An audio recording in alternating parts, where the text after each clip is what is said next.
Welcome back to Revenue Unplugged. Today we have with us Scott Salkin, CMO of Virtuous, former founder of Allbound, executive leader at Gainsight.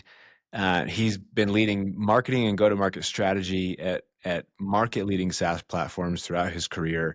Today focused on nonprofit customer engagement. Scott brings a product-led, data-informed lens to demand generation, and now he's working at the intersection of AI-powered nonprofit fundraising and scalable go-to-market. Scott, it's good to see you again. Good to see you. It's been way too long. Yeah. What did I miss? What about your background would you Oh man, add to that?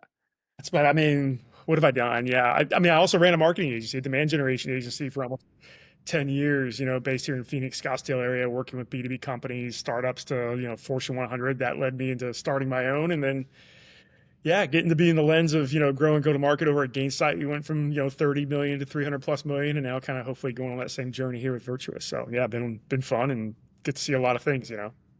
What made you decide? I mean, when you've been on that journey, you get to see a lot. Yeah. You get to feel all the pain that comes. I don't think most people hear the number like, wow, it's incredible. And they feel like it just happens. Like there's so much that goes into that. Um, what's your favorite part about scaling from 30 to 300, and what's the most painful part? Man, good question. My favorite part, I think, is probably the experimentation. You get to try a lot of things in terms of figuring out what really works in the market. But at the same time, you're doing that by trying to be more process driven and data driven. So, you're doing more, but because of the types of, the roles you get to put around you, you're running experiments, but in a way you're more scientific about it. You're not guessing quite as much. You're not throwing things to the wall to see what sticks. It is an experiment that's backed by a lot more expertise and knowledge and insights and things like that. And then you get better at measuring what's happening afterwards and kind of making the right changes and things like that. I think that's one of the funnest things about it. The hardest thing about it, I think, is that especially in SaaS, as you grow, I think especially these days, it's always do more with less. It's always do more with less. You succeed, what happens? Well, in marketing these days is a lot like if you're an AE on the other side, if you're an AE and you blow out your number, what's going to happen? Your number's going to go up, You get a bigger number. Yeah. right? And marketing is a lot of the same thing. But is there a specific framework that you've developed to run those A/B tests? Like, as you start to get ready for scale, like how do you look at and decide what to prioritize and in what order? A lot of it is just about white space and brown space in the market. Where is the opportunity? I mean, I always hear the thing, go where the money's at. It's where are we seeing success and where are things happening well and where we want to double down versus areas that maybe kind of we need to dig in a little bit further on. But I think the more you can dig into where's the white space, where's the opportunity there that you can continue selling into. And if you're a multi-product company, where's some of the white space within your customer base that you can continue cross-selling and upselling into. So I think it's just understanding what the market looks like, how good a product market fit you have, what the competition looks like, where you're winning and losing. You start gathering all that information, all that data, and you can kind of start figuring out little niches that you can start marketing further into. And a lot of it has to do, again, product market fit, the vertical or market that you're going after, the personas that you're selling to or marketing to, all those little things. You start to gather all that information around you. And then you start running little tests here or there using different channels and different language, and different messaging. And, the tools that are out there these days that I do a lot of those things a little bit easier than it used to. But, I'm also a big believer not over tooling in a lot of ways. So, you just kind of, I think you have to look at all those different kind of like signals and points and figure out how you best leverage what you're hearing. What do you look for to point you? And how do you, and when you decide that you've reached a point of diminishing returns? Like one of the things that I've heard as I've talked to like various companies is there's a certain amount of time that it takes to figure out whether or not something's going to work. Yeah. How long do you spend there? What are you looking for? How do you really like what framework, what playbook do you use to validate? Marketing too, because the CMO wants, I mean, the average tenure of B2B SaaS or a B2B CMO these days, I think in a lot of places, 18 months. So not a lot of CMOs are given a lot of time. So you've got to find the areas where you feel like you can make the biggest impact and kind of go after those. And again, it's starting to look at some of the, the data early on. But then, I think it also, it's looking at the channels and the segment in the market you're going after. If you're looking at the enterprise, you need more time. An enterprise deal is going to take a little bit longer. Uh, those prospects are harder to get after. You've got to figure out more around what you're going to do around ABM and getting really aligned with the field and with your SDR team and whatnot. If you're going after general markets, you probably want to, you're going to expect to see returns a little bit faster. And you've got to run different channels that could give you faster results to be able to look at. So I think you've got to figure that out. You've got to figure out, listen, if things are taking too long, then uh, the cost is going to go up, or it's not going to be aligned, I guess, in a specific way. You can't afford, for example, low dollar ARR deals to take a long time. Or the CAC's going to be too high, so you've got to look at some of those things, what the costs are, what the length of a sales cycle typically is, and then how fast certain channels convert. And you've got to align all those different things together and then figure out, okay, where am I going to run these tests, or where am I going to go kind of leverage these different areas. And for us right now, we look at channels, we kind of break it out between, for example, we do a lot of field marketing. And by field marketing, it's interesting, we call it field here. Fields defined a lot of different ways in different places. Field here is a lot of doing sponsorships. Nonprofits are always out learning, trying to go to different events, trying to hear, from other experts in the field, what they can be doing better. So we do a lot of field marketing. Now, field marketing isn't one of the fastest converting things. Sometimes you can, get that list of trade show leads and, bring them back and figure out how you're going to go market to them. Some of them, are actually interested in seeing software. Some of them wanted a hat. You got to start deciphering through those things and figuring that kind of stuff out, and then figuring out how to sort out, I guess, the tire kickers from the real folks pretty quickly, and then how you're going to drive them through the sales cycle. And so those, and we have to look at that from a perspective of what's our average deal size, because you can't spend too much time on things when your average deal size is, let's just say it's somewhere between, in our case, it can be in the 5K range all the way up to the mid five figures. So yeah, it kind of varies. So maybe at Gainsight, ACV was in like the 60 to $250,000 Yeah, yeah, range. Like yeah. when you're looking at, and I'm guessing the sales cycle was like 6 That's to like it was 10 longer. months Uh, based around that. Here's an interesting thing about Gainsight though, that I've come to notice now that I'm here at Virtuous. Um, Gainsight. So here, this is really interesting. I think folks have to think about this. At Gainsight, we were, the company was such innovators, and they were at the forefront of creating customer success. And we were very rarely having to rip something else out.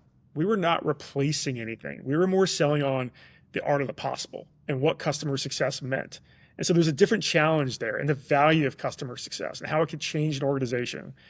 And that changed as time went on, as more companies started to adopt CS. But then as they adopted CS, some of the methods to go do that changed. It became less about people, more about doing things digitally. At Would you Virtuous, prefer to be selling or marketing a net new product or rip and replace? Like given that experience, what would your preference I'm be? saying this more, I think, I would rather do something that's net new, although the category creation part of it can be hard and expensive. Mhm.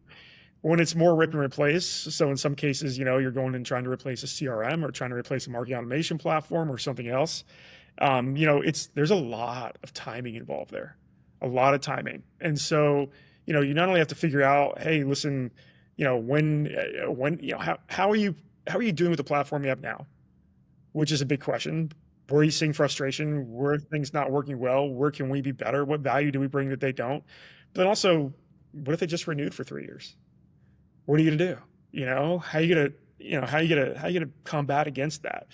And if they are looking to change, what other competition do you have out there? So the rip and replace is a lot different of a challenge. And you've got to be careful that you don't narrow your scope too much, that you're only looking for that perfect prospect. Mhm. You've got to understand that, hey, listen, they may have signed a 3-year deal, so this is going to be a 2+ year Sales marketing cycle. sales cycle to get back in there until they're ready to look and actually have an opportunity, or figure out ways to incentivize them to switch now. And what's that going to be?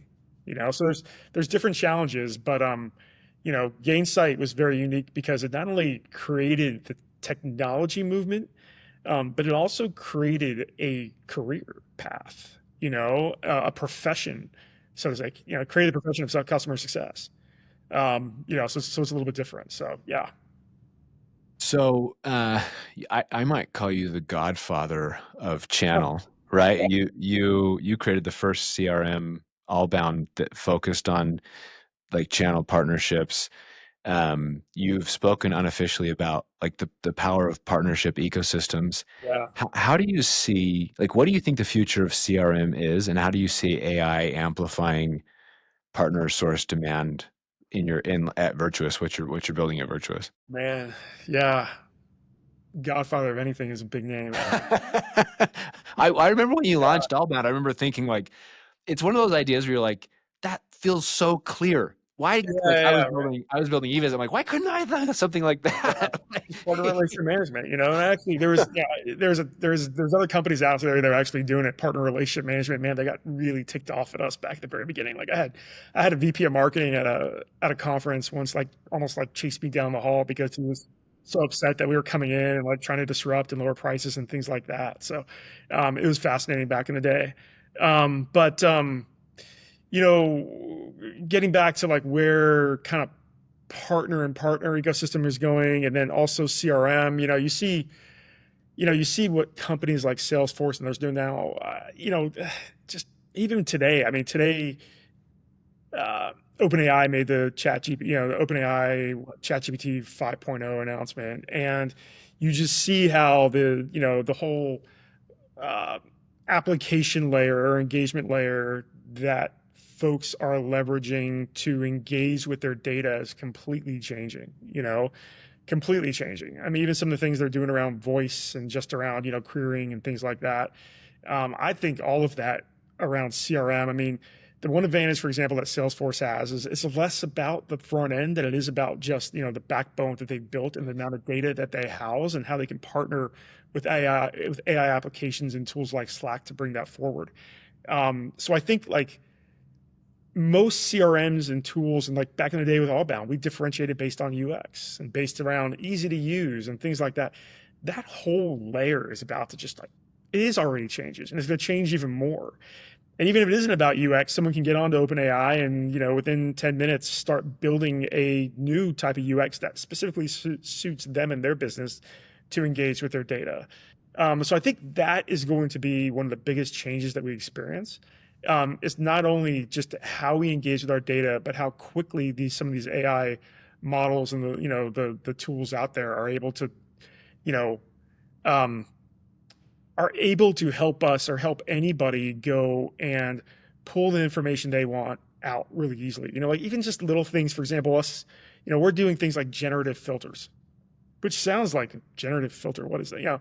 It's just typically, if someone wants to go into CRM and pull a query of data, they've got to drag and drop which fields they want or go to MarkOps or RevOps and say, hey, listen, can you build this report for me? Now I can just go in and essentially type or talk to my CRM and say, hey, I just want to see, all the nonprofit leaders um, in, in California and Seattle who have raised over $2 million in the last, 5 years, um, who, have attended AFP Icon. It's going to pull me that in a matter of a few seconds. And I'm just going to ask. I don't have to go to anybody. It's just going to pull that out for me and deliver a report to me right away. And I think that type of engagement, and then be able to say, okay, now with this, let's build a campaign that's going to effectively engage them and has the most likelihood to turn them into leads, based on, some of their interests. And then build that campaign based on, I love the way that HubSpot or Braze or someone else, they go do their marketing. Build me something that kind of sounds and looks like what they're doing, and uses the same kind of tone, and it'll do everything for you, And then you go and run that, and you're probably doing it in about. I think yeah, I've already seen things that used to take 2 weeks get done in 2 hours, Yeah, and I think it's that wild. is just some of the. And again, like I don't mean to be that preaching to the choir, but we're just at the tip of the iceberg. It's some of the stuff, and so yeah. I think AI kills the interface. I hope it does, Well, I think right? Like, it is going to kill a lot around UX, and what's that going to do from the UX design perspective, or how we get engaged with that, you know? And so I think that's going to be really interesting to see how that plays out. Well, I like, the visualization is still important, like, we're visual creatures, and so we still want to see and have those things articulated to us in certain ways, Yeah. but my observation is we want it the way we want it, right? Like, I can't tell you how much time I spent configuring dashboards in Salesforce or HubSpot or any other CRM to tell the story the way it was easily understood, Yeah. and frankly, maybe sometimes the way I wanted it told, not how, and like, instead of just being able to, with natural language or voice, be like, "Hey, I just need to see this, this, and this, and what's the impact of this," and be able to see it in moments. I think it's Um, gonna be ultra personalized to every individual. You know, it's going to be super personalized to every individual. And it's kind of like, your kids go to school, there are different types of learners, and they're like you said, like there's visual learners and there's, more audible learners and things like that. And you're going to have choices now that are hyper personalized to us in terms of how we want to engage with the data and the information that we're wanting to, pull out and process. I'm super curious to see, like now OpenAI, Sam Altman, those guys, they're pulling in Johnny Ive to help redesign how we engage with these. I mean, what are they building? And they said it's not going to be a device, and it's not going to be something that you hold in your hand. You know, there are things again like that are being developed that are going to change completely over the next several years. you think about the edge that these large language model companies get, it's unique data sets, and they've all crawled the open web. It's dead now, and everything we're getting is a rehash of what was already there because we're having AI write stuff based on what it's already What seen, it's learning from, yeah, it's right? like So how much new information is being created. yeah, like Meta's acquisition of Scale, I think, was a data Yeah, acquisition, yeah. right? Maybe somewhat talent. I think, acquiring Johnny Ive's company was a lot about, like, can we put a device on a human, glasses, watch, ring, doesn't matter, that gets us access to a unique data set.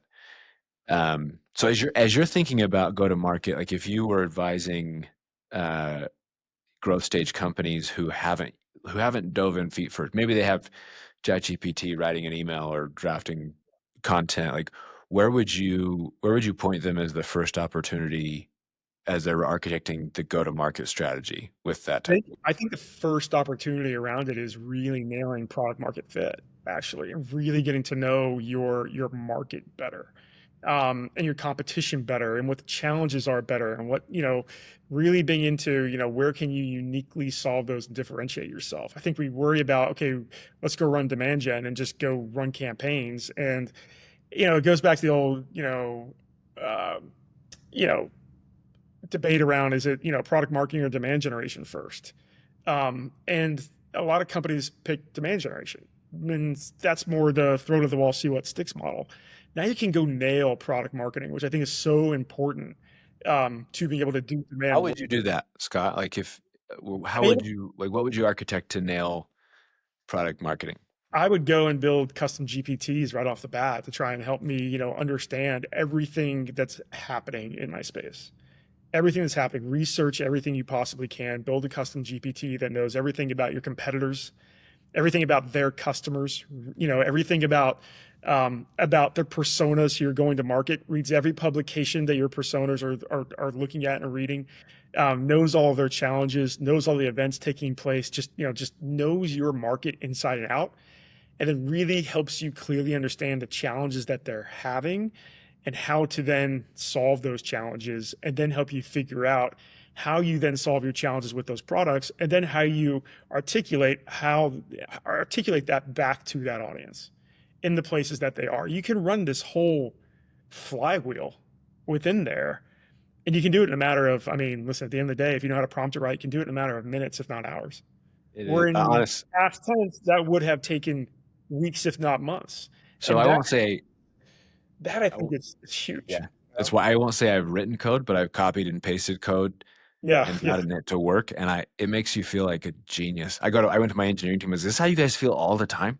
Like, yeah, this is amazing. yeah, yeah. What's your favorite tool? Like, as you've been pulling AI into your go-to-market motions, what's been your favorite tool set? Like, There's what things things are you too. pulling together?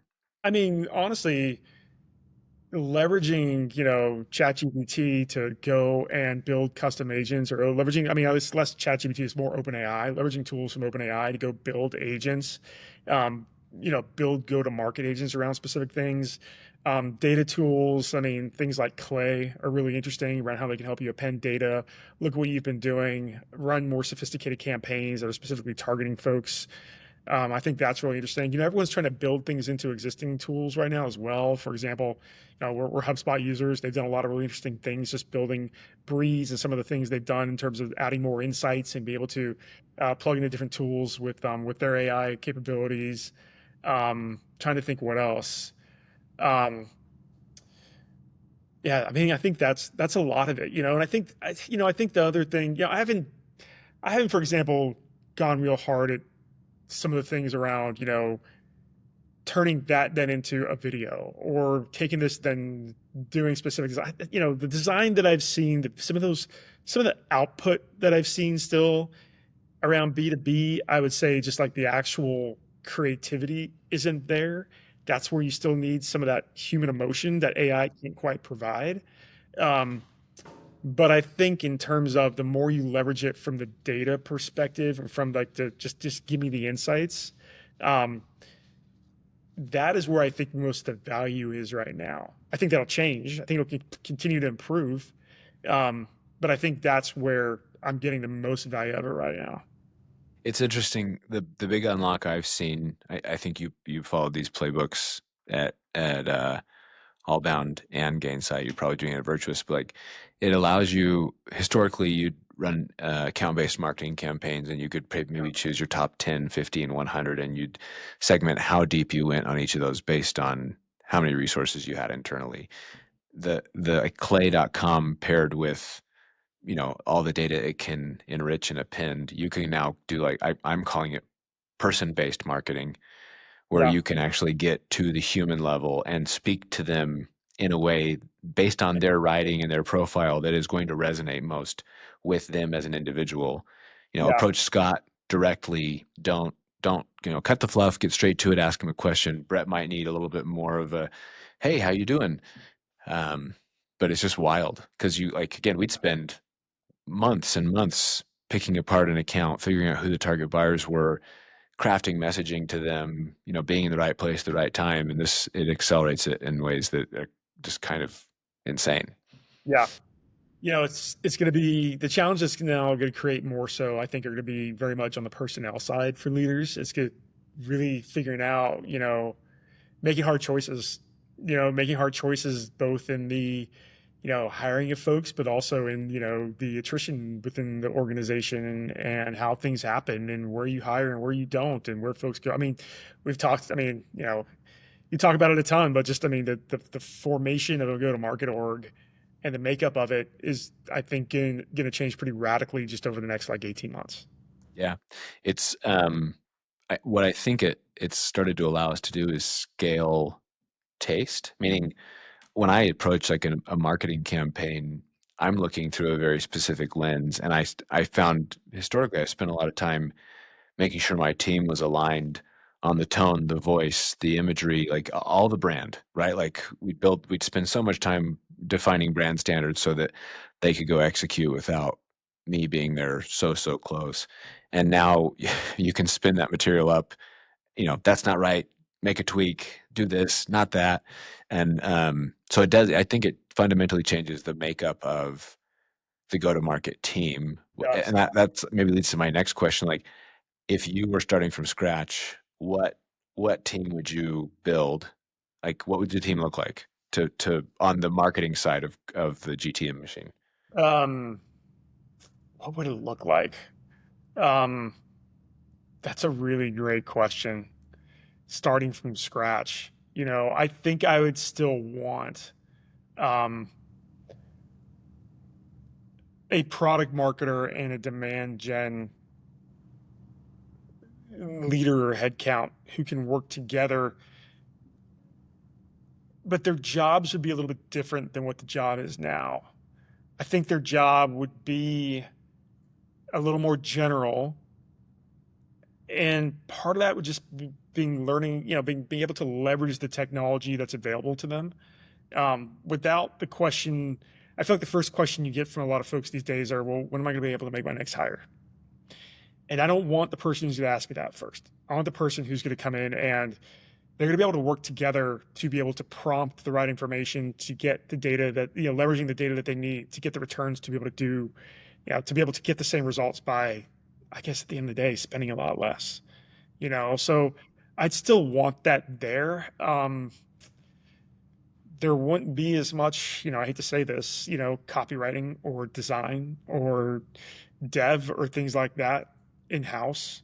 Um, I think you may get to the point where, again, you have someone who can kind of manage an agency of agents.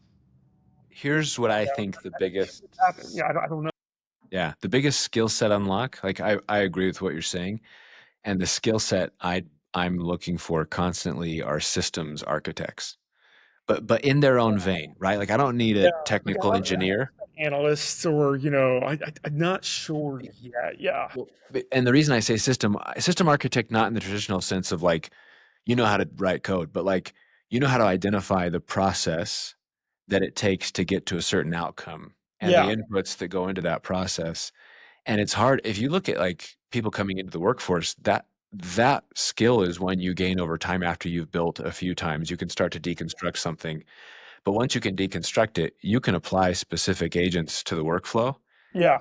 and give feedback and process. And so it's I agree with you. I think it's a product marketer and I do think demand gen. product marketing sits kind of in the middle. Here's the one thing is, you still can't automate away an AI away brand and humanity, and I think there's like this brand humanity part of it that still has to be there to differentiate you, and so at the end of the day, the thing that all the AI tools and resource and things that we're creating could do is level the playing field in terms of execution and everything else.